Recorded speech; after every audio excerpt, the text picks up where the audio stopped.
Hey, what's up, you guys? Welcome back. So, I hope you're all enjoying The Tipping Point by Malcolm Gladwell so far. So, last week we covered Chapter 3, The Stickiness Factor, and this week we're covering Chapter 4, The Power of Context, Part 1.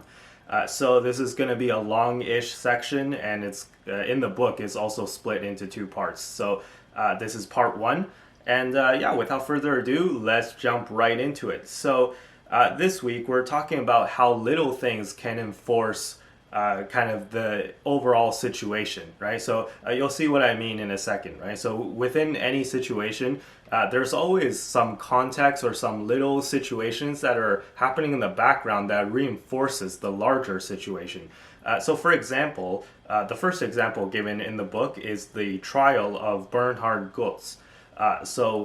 This was New York City back in the 1980s, and the New York City subway system was riddled with crime.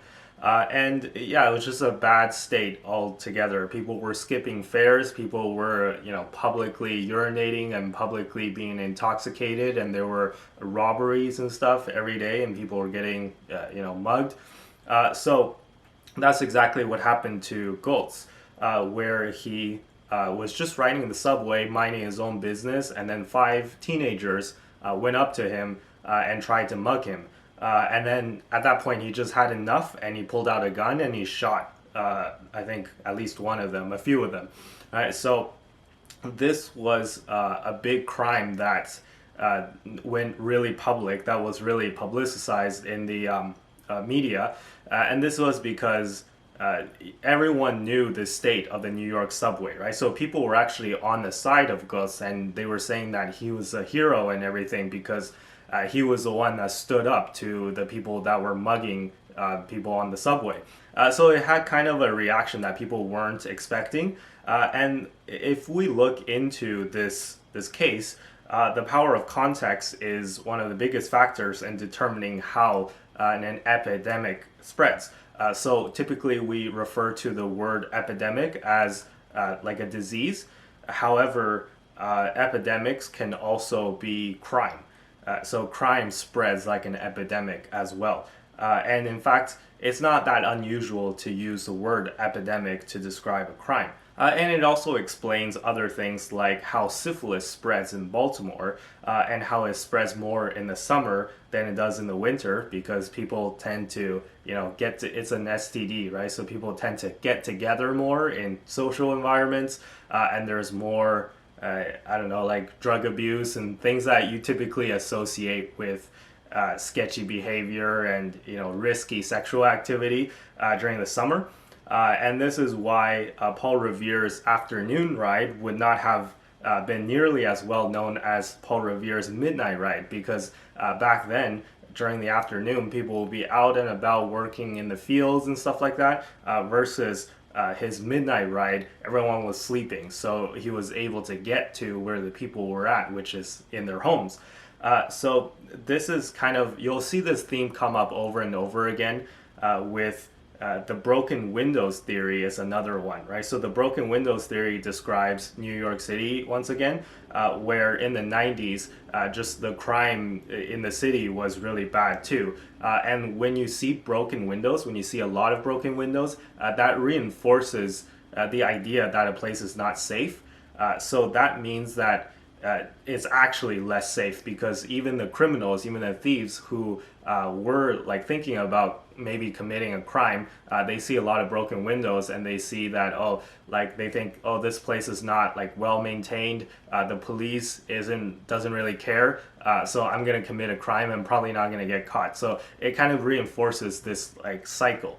And that's all the power of context working in the background. So you'll find that a lot of crimes are crimes of opportunity. For example, theft, robberies, and break-ins. Again, for example, if you see a bike that's on the side of the road and it's not locked, you might think, let's take it.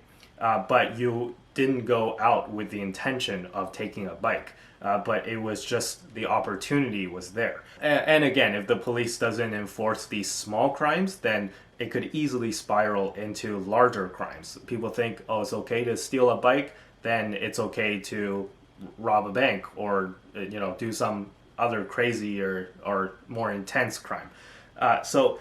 This is where a new police chief came in. They hired a new subway director named David Gunn.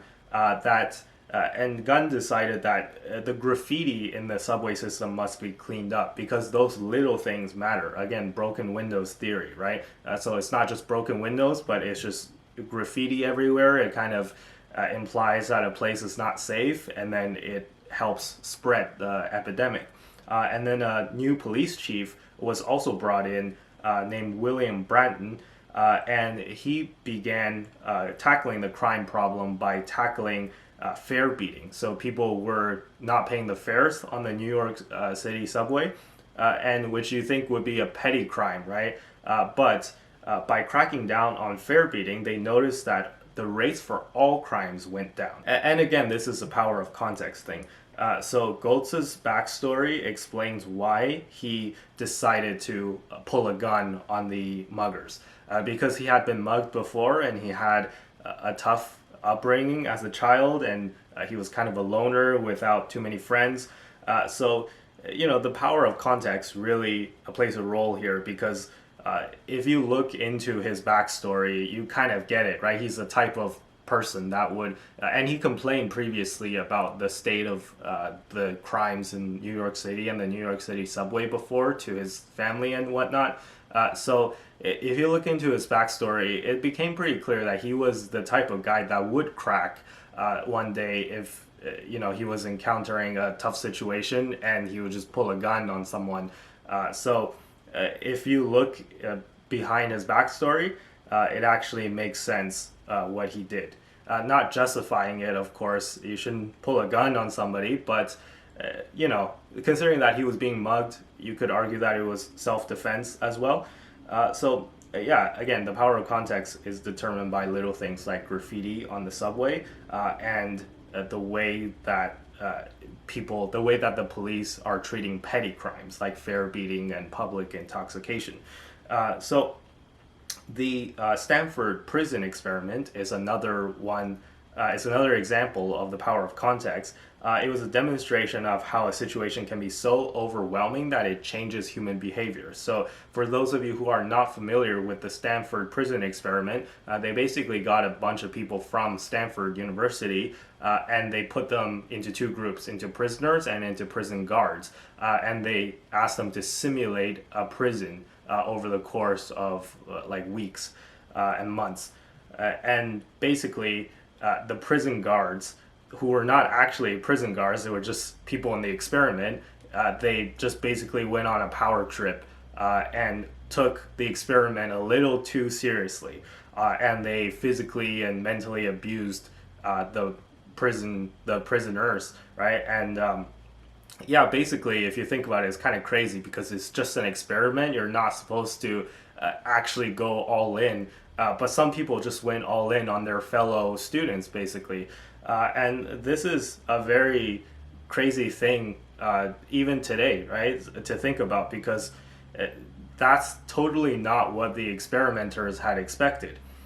So it's a situation that kind of reaches a tipping point, and then it totally changes people's behaviors.